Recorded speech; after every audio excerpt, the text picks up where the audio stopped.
এ জগতে বিষ্ণুর আরাধনার থেকে শ্রেষ্ঠ আর কোনো আরাধনা নেই। ভগবান বললেন, ভোলানাথ কিছুটা ভেবে বললেন, হে পার্বতী,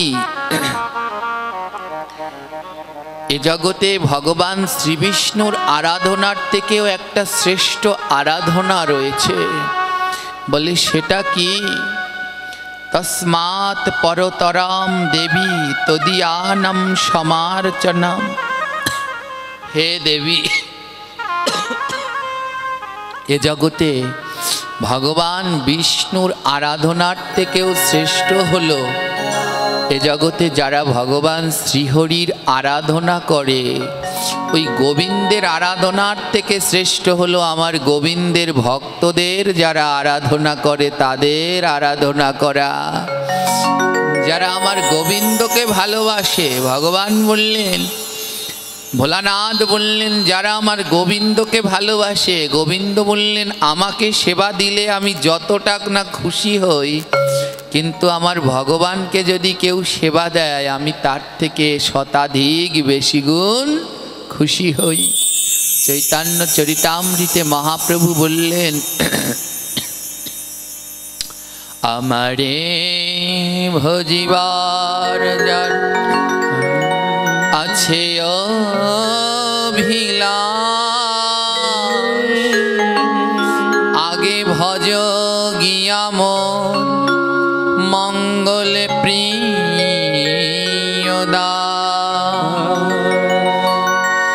মহাপ্রভু বললেন, আমারে ভজিবার যার আছে অভিলাষ, বলে কেউ যদি আমার ভজনা করতে চাও তাহলে আগে আমার ভজন নয়, আগে আমার দাস আমার ভক্তের ভজন করো। ভক্তের থেকে, ভক্ত সেবার থেকে জগতে শ্রেষ্ঠ আর কোনো সেবা নেই, সর্বশ্রেষ্ঠ। জয়নিতাই ধ্যান দিন। তাই আমাদের সমস্ত শাস্ত্রগ্রহণ তো সিদ্ধান্ত দিলেন এ জগতে যা কিছু শুভ সেইখানে যেন ভক্ত সেবা দিয়েই শুরু হয়। ভক্ত সেবা বই যেন সেখানে অন্য কিছু শুরু না হয়। আজ এই হরিকথার তো একটা অংশ হলো যে আমাদের যেখানে আমরা উপস্থিত হয়েছি, সুজয় কর্মকার তার মাতৃদেবীর তিরোধাব দিবস উপলক্ষে এই হরিকথার আয়োজন। আর আদ্যকার আমরা সারাদিন আরও একটা অনুষ্ঠানে অংশগ্রহণ করেছি, সেটা হলো আমাদের এই ছোট্ট ভক্ত, কি জানো নাম ওর, জ্যোতি। এই জ্যোতির আজ জন্মদিন। তো কত জায়গায় কত রকমভাবে জন্মদিন পালন করা হয়। জন্মদিন মানে কি, বিয়ে মানে কি, শ্রাদ্ধ অনুষ্ঠান মানে কি, কতগুলো নিরীহ প্রাণীর জীবনকে বলি দাও। হ্যাঁ, শ্রাদ্ধ মানে এক গাদা প্রাণী হত্যা করো, নইলে পরে ও শ্রাদ্ধ সম্ভব নয়। বিয়ে মানে কি, এক গাদা প্রাণী জীবকে হত্যা করো, নইলে ও বিয়ে সম্ভব নয়।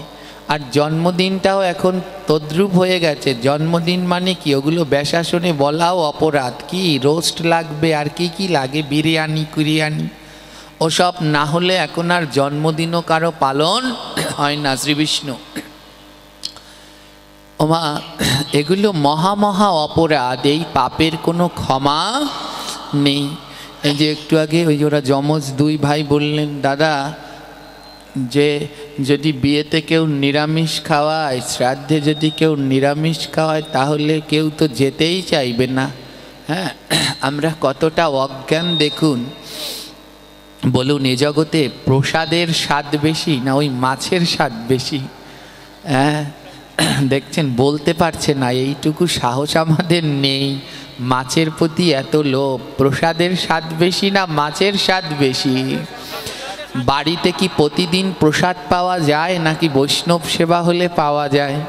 হ্যাঁ, আমরা একটু সাধারণ যারা রয়েছি, বৈষ্ণব সেবা না হলে প্রসাদ পাই না। আর যারা শুদ্ধ নিত্য সিদ্ধ ভক্ত তারা তো প্রতিদিন প্রসাদ পায়। কিন্তু আমাদের মতো অধমদের বৈষ্ণব সেবার দিকে তাকিয়ে থাকতে হয়। যখন কোনো অঙ্গনে বৈষ্ণব সেবা হয় তখনই আমরা প্রসাদ পাওয়ার একটু সুযোগ পাই। শ্রাদ্ধ হলে ওখানে মাস নয় মা, ওখানে ভগবানের প্রসাদের আয়োজন করতে হয়।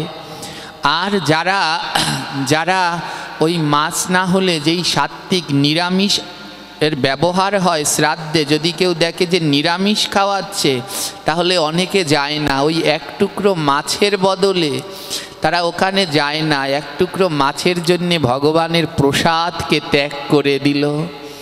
এক টুকরো মাছের জন্যে ভগবানের প্রসাদকে ত্যাগ করে দিল, বলে ওটা মানুষ থেকে, ওটার থেকে কুকুর হওয়া অনেক ভালো। ও জন্মে মানুষ থেকে কুকুর হওয়া অনেক ভালো, যে এক টুকরো মাছের লোভে যে ভগবানের প্রসাদকে ত্যাগ করে। আজ জন্মদিন হলেও ঠিক একই রকম। বিবাহ অত্যন্ত পবিত্র। ওই বিবাহেতে সমস্ত দেবদেবীকে আহ্বান করা হয়, অগ্নিকে, নারায়ণকে সাক্ষী রেখে তারপরে সেখানে বিবাহ অনুষ্ঠান হয়। সমস্ত দেবতাগণ ওই যজ্ঞে তাদের নামে আহুতি দেয়া হয়। মুনি ঋষিগণকে, সাধুগুরু বৈষ্ণবকে ওই যজ্ঞে বিবাহের আহুতি দেয়া হয়, তাদের সবাইকে ডাকা হয়। বলুন, যেখানে ভগবানকে ডাকা হলো, সমস্ত দেব দেবী মুনি ঋষিগণকে ডাকা হলো, সেখানে কোনো দিন পেঁয়াজ রসুন মাংস থাকলে তারা কি আসে? জোরে বলবেন, আসে কি? আমাদের ওই বিবাহগুলো সঠিকভাবে হচ্ছে কিনা তাও সন্দেহ আছে। কারণ ওই সব যদি কোনো আসরে আসে তাহলে সেখানে তো ভগবান আসেই না। তাই এই সমস্ত শুভ কার্যে এই অখাদ্য কুখাদ্যগুলো বন্ধ করা একান্ত প্রয়োজন। আর রইল জন্মদিন, ওই জন্মদিন মানে ওই সব রোস্ট বিরিয়ানি না খাওয়ালে পরে জন্মদিন হয় না। ওগুলো লাগবেই লাগবে, এগুলো মহা অপরাধ। অন্যদের মনোরঞ্জন করতে গিয়ে আপনার ছেলে মেয়ের জন্মদিনে কতগুলো নিরীহ প্রাণীকে হত্যা করছেন, কি ভাবছেন ওদের অভিশাপ ওদের গায়ে লাগবে না? যাদের প্রাণ হত্যা করে ওই জন্মদিন পালন করছেন তারা অভিশাপ দিয়ে যাচ্ছে, ওতে সন্তানের কোনো দিন মঙ্গল হয় না, বরং আরও অমঙ্গল হয়। আদ্যকার আমাদের এই জ্যোতি মায়ের জন্মদিন, কত আনন্দ জানেন। তাদের আঙিনায় বৈষ্ণব সেবা, সাধুগুরু বৈষ্ণবদের সেবা দেয়া হয়েছে, ভগবানের ভোগারাধনা হয়েছে। আর সেই ভোগারাধনার পরে ভক্তদের সেবার মাধ্যমে আজ তার জন্মদিন পালন করা হচ্ছে। এরকম যদি জগতে প্রত্যেকটা জায়গায় হতো, পরিবর্তন হতো। জন্মদিনে কি করা হয়? আমাদের শাস্ত্র বললেন জন্মদিন মানে আলো। প্রদীপ জ্বালাও, প্রদীপ নিভাও না। যার যে কয়তম জন্মদিন, কারো 5, 6, 7, ওই 5, 6, 7 প্রদীপ জ্বালাতে হয়, মম জ্বালাতে হয়। বলে যতক্ষণ পর্যন্ত ওই প্রদীপটা, মমটা জ্বলতে থাকবে তত তার আয়ু বাড়তে থাকবে। যতটা জ্বালিয়ে রাখবেন ওই ঘিয়ের প্রদীপ যা আছে, দীপগুলো যত জ্বালিয়ে রাখবেন তত তার আয়ু বাড়তে থাকবে। আর আমরা কি করি জানেন? জন্মদিনের দিন নিজেদের সন্তানের আয়ু কমানোর ব্যবস্থা করি। গ্রন্থ বললেন আয়ু বাড়াতে, আর আমরা করছি আয়ু কমানোর ব্যবস্থা। ওই প্রদীপটা জেলে কিছুক্ষণ পরে, মোমবাতিটা জেলে কিছুক্ষণ পরে ফু দিয়ে আবার নিভিয়ে দিলাম, ওখানেই ওটা আর জ্বলতে পারলো না, ওখানেই আপনার সন্তানের আয়ু শেষ হয়ে গেল। তাই জন্মদিনে প্রদীপ জ্বালান, কিন্তু ফু দিয়ে যেন নিভাবেন না। তাহলে ওখানে যতটা জ্বলেছিল ওই যতটা পর্যন্ত গেছে ওই পর্যন্তই আপনার সন্তানের আয়ু থাকবে, এরপরে আর কিন্তু থাকবে না। আজ এমন বেভিচারে ভরে গেছে তো, তাই অকালে মায়ের সম্মুখে পুত্রের সন্তানের মৃতমুখ দেখতে হচ্ছে। কারণ সমস্ত জায়গাটায় এই অনাচার বেভিচারে ছেয়ে গেছে। এ সমস্ত আমাদের আর্য ঋষিগণ এই সব শিক্ষা আমাদের দেননি। গ্রন্থ খুলুন, পড়ুন, কিভাবে পালন করতে হয়। অনেকে বলে আমাদের ধর্মে জন্মদিন পালন করার নিয়মই নেই। কে বলেছে নেই? 100 বার নিয়ম রয়েছে। প্রত্যেক বছর ভাদ্র মাসের কৃষ্ণপক্ষের অষ্টমীতে কি পালন করা হয়? ভগবান শ্রীকৃষ্ণের আবির্ভাব তিথি, তার জন্মদিন তো পালন করা হচ্ছে, ভগবানের তো জন্ম নেই, আবির্ভাব পালন করা হচ্ছে, কিন্তু সেখানে অপপ্রচার নেই, সেখানে শুদ্ধভাবে পালন করা হয়। এই 108টা প্রদীপ জ্বালানো হয় জন্মাষ্টমীতে ভগবানের উদ্দেশ্যে। ও কি কেউ ফুদিয়ে নিভিয়ে দিচ্ছে? জোরে বলবেন, দিচ্ছে কি না? জ্বালিয়ে রাখতে হয়। তদ্রূপ এ জগতে যখনই কারো জন্মদিন আপনারা পালন করবেন, একটু ধ্যান দেবেন, ওখানে প্রদীপগুলো মোমবাতিগুলো নিভাবেন না, ওটা জ্বালিয়ে রাখবেন, যেন যতটা সময় জ্বলবে গোবিন্দের নামে যেন তার আয়ু তত বাড়ে, সেই উপলক্ষ করুন। কোনো কারো জন্মদিন, ওখানে কোনো জীব হত্যা নয়, যদি পারেন ওখানে ভগবানের ভোগ দিয়ে দুজন সাধুগুরু বৈষ্ণব বাড়ির আশেপাশে যারা আছে তাদেরকে প্রসাদ পাওয়ার ব্যবস্থা করে দিন। কারণ ওই মাছ মাংস বাড়িতে কিনে খেতে পারবেন, কিন্তু গোবিন্দের প্রসাদ বাজারের দোকানে পাওয়া যায় না। হ্যাঁ, ভক্তের প্রসাদ ওই আপনারা বাজারে গেলে পাবেন না, কাঁচা হাট বাজারে গেলে ওখানে প্রসাদ পাওয়া যাবে না, কিন্তু মাছ মাংস চাইলে কিনে এনে খেতে পারেন। ভগবানের প্রসাদ ভক্তের উচ্ছিষ্ট যদি পেতে চান, তাহলে বৈষ্ণব সেবা ছাড়া আর কোনো গতি নাই। একমাত্র বৈষ্ণব সেবায় গেলেই ভক্ত এবং গোবিন্দের মহাপ্রসাদ লাভ করা যায়। তাই ধ্যান দিন, এই শুভ কার্যগুলোতে এই জীব হত্যা আমরা বন্ধ করার চেষ্টা করি। বলে কবে হবে এগুলো? কবে হবে? নিজে ভালো তো জগৎ ভালো। আমি যদি আমার জায়গা থেকে এগুলো বন্ধ করতে পারি, আপনি যদি আপনার ঘরেরটা বন্ধ করতে পারেন, একদিন দেখবেন এই সমস্ত অপসংস্কৃতি বন্ধ হয়ে যাবে। তাই আজ এই আমার এই মায়েরও জন্মদিন পালন হচ্ছে। ওই যে কেক কাটে, এটাও আমাদের ধর্মের বিধানের ভিতরে নেই, পরমান্ন দেয়াই উত্তম, তাও রয়েছে, এখানে আয়োজন করা হয়েছে, কিন্তু যুগের সাথে তাল মিলিয়ে মিলিয়ে করা হচ্ছে।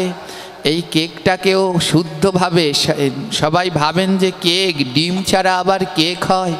হ্যাঁ, এটাকে শুদ্ধ সাত্ত্বিকভাবে তৈরি করে ভগবানের ভোগ লাগিয়ে প্রসাদ করা হয়েছে।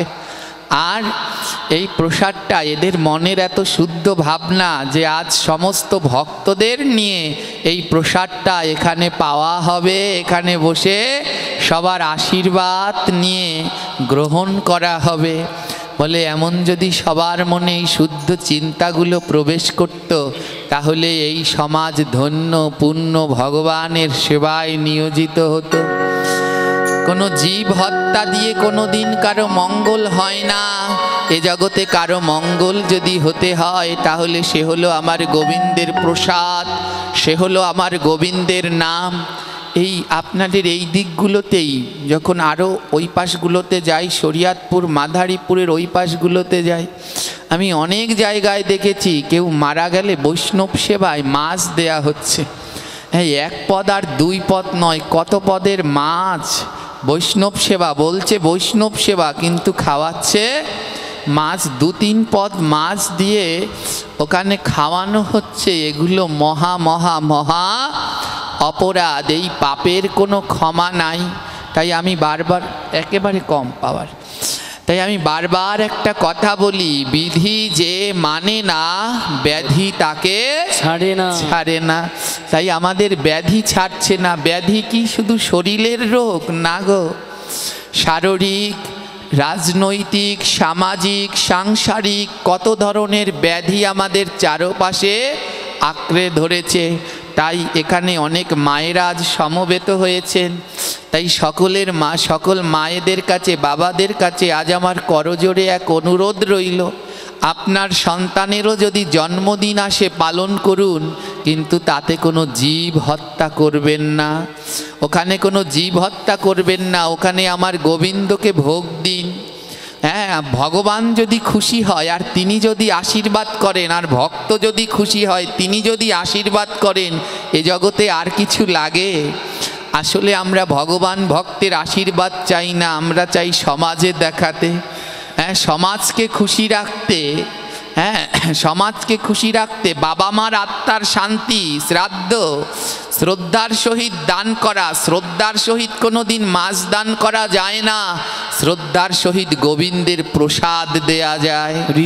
কিন্তু গোবিন্দের প্রসাদ দিলে আপনার বাবা মার আত্মা শান্তি পেত, কিন্তু গোবিন্দের প্রসাদ দিলেন না। যার বাবার শ্রাদ্ধে যত বড় মাছের টুকরো খাওয়ানো হবে তার বাবার শ্রাদ্ধ তত শ্রেষ্ঠ, অর্থাৎ সে তত নাম কামাবে। যদি 2-3 প্রকারের মাছ খাওয়াতে পারেন তাহলে তো আপনি একেবারে অট্টলিকার চূড়ায় উঠে গেছেন। বলে চূড়ায় উঠেছ কিন্তু গোবিন্দের কাছে পৌঁছাতে পারোনি। যদি ওখানে ভগবানের প্রসাদের আয়োজন হতো, তুমিও আর তোমার পিতা পিতৃপুরুষগণ সবাই গোবিন্দের চরণতলে অনায়াসে ঠাঁই পেতে।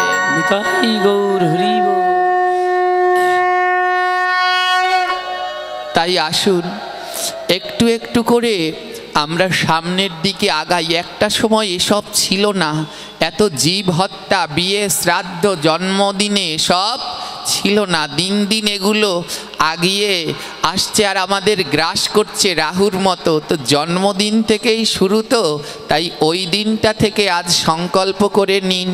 ওই দিনে ওই কেক আনুন, পরমান্ন আনুন, যা আনুন ভগবানকে দিন, গোবিন্দের প্রসাদ ছাড়া নিয়েন না। গোবিন্দ কি বললেন? গীতায় বললেন যদি আমাকে না দিয়ে খাও। কি করে খাওয়া হলো? জোরে বলুন। যদি আমাকে না দিয়ে খাও, গীতায় এ লাইন তো আপনারা পড়েছেন, সবাই গীতায় পাঠ করেছেন। যদি আমায় না দিয়ে খাও তাহলে চুরি করে। এবার আপনার ছেলে মেয়েকে কি চুরি করে খাওয়ালে শান্তি হবে? কোনো দিন তাদের জীবনে শান্তি হবে? জোরে বলুন, হবে কি? আপনার ছেলে মেয়েকে চুরি করে এনে খাওয়াচ্ছেন, ওতে কি আপনার ছেলে মেয়ের কল্যাণ হবে? হবে না।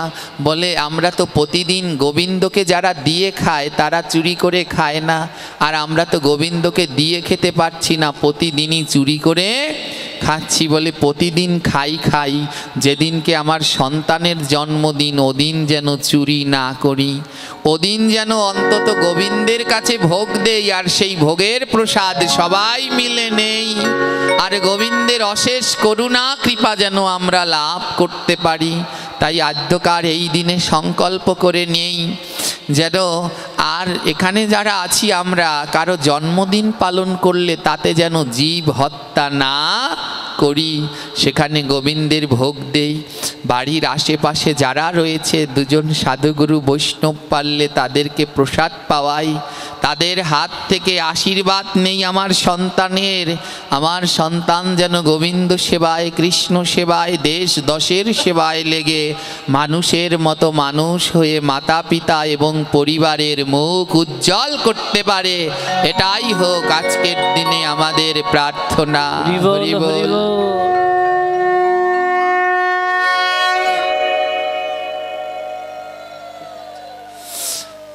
হে গোবিন্দ, হে নাথ, হে গিরিধারী, কর জোরে মোরা তোমার চরণে এই প্রার্থনা করি। আজ যার শুভ জন্মদিন আগমন, কৃষ্ণ চরণে মতি যেন তার থাকে সারাক্ষণ। দীর্ঘ আয়ু সুস্থ দেহ করহ প্রদান, ভক্তবৃন্দ করে প্রার্থনা করহ গ্রহণ। আজ শুনল যারা তোমার বাণী, গাইল যারা গান, তোমার ভাগবত পাঠে করল যারা দক্ষিণা দান। দূর দূরান্ত থেকে এলো যত কৃষ্ণ ভক্তগণ, সকলকে সুস্থ রেখো শ্রীমধুসূদন। অন্তিমকালে পায়ে যেন তোমার যুগল চরণ।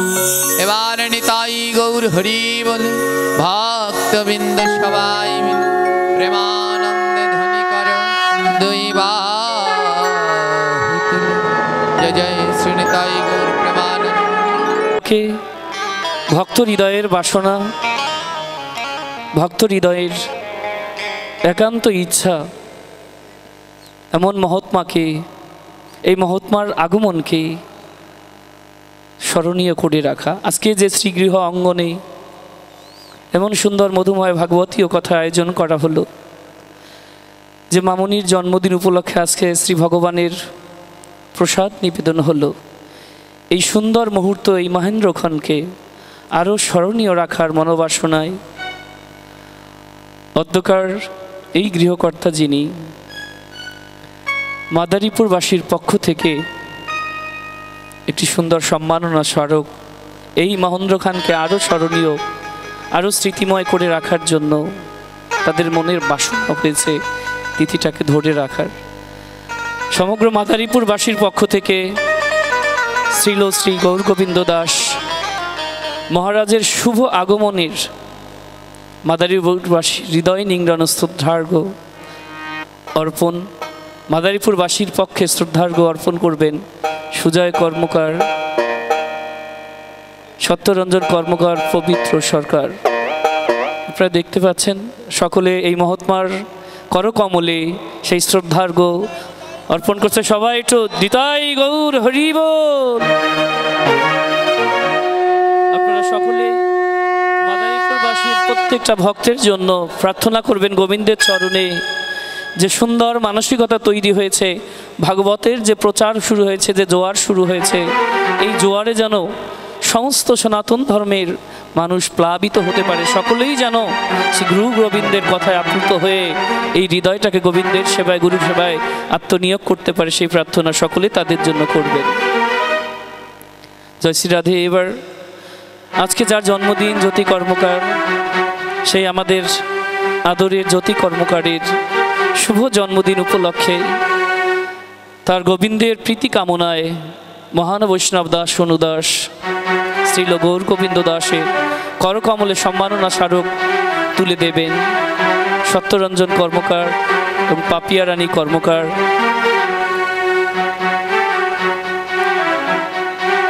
জ্যোতি কর্মকারের শুভ জন্মদিন উপলক্ষে দাস অনুদাস শ্রীল গৌর গোবিন্দ দাসের করকমলে সম্মাননা স্মারক তুলে দিচ্ছেন সত্যরঞ্জন কর্মকার এবং পাপিয়া রানী কর্মকার।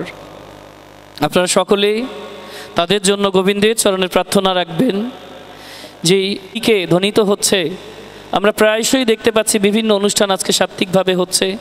মামনির জন্মদিনও আজকে সাত্ত্বিকভাবে উদযাপিত হলো এবং আমার অনুরোধ থাকবে পরবর্তীতে আপনারা সকলে শ্রী ভগবানের প্রসাদ নিবেদন করে সেই প্রসাদ তাদের মুখে দিয়ে আপনাদের প্রত্যেকের সন্তানের জন্মদিন উদযাপন করবেন। আপনাদের সকলের চরণে এই বিনীত আমার প্রার্থনা এবং আহ্বান। শ্রীল গৌরগোবিন্দ দাস বাবাজি শ্রী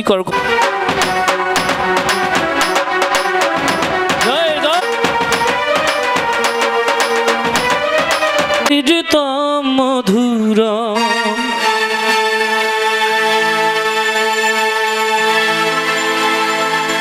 অধর মধুর বদনম মধুর হাসিতম মধুর মধুর